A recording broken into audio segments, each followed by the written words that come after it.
Не. Получих една много специална пратка от Яни и Дени. Последните няколко седмици виждам толкова много хора, които я отварят, но не съм видяла какво има вътре в нея, защото в момента, в който видя, че някой отваря тази пратка, искам като не и махам сторито. Исках да изненада за мен, като видях какво има вътре. Знам, че има книгата. Това е единственото нещо, което знам. Че го знам със сигурност, просто е логично да има книгата. Отваряме я.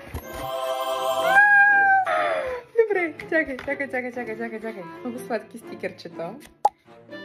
Бележка и писмо. Ако четеш това, за теб вече е твърде късно. Никой не се измъква. Освен ако не посмееш да играеш. За намалиш проклятието, направи ритуал тази нощ, запали свещ пред огледалото, произнеси: аз оцелявах игрите на кръв слава. Ако гласът ти не трепне, сенките може да отстъпят. Ако сгрешиш, ще разбера. Те вече знаят къде си. Играта започна. Виктор Мортен. Значи, не знам кой от вас двамата го е измислил. Това край. Стига. Печата е на М. Не. Моя снимка.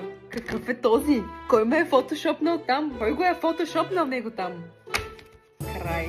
Много са се постарали, обичам ги. Изглежда много яко. За първи път я виждам на живо. Знам историята, защото съм я разказвали. Не съм чела никога нищо от книгата, никаква част. Нямам търпение да я прочета, наистина. Право. Много се гордея с тях.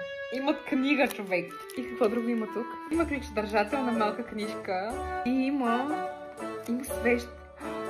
Омага, какво трябваше да направя? Чак казах, забравих вече.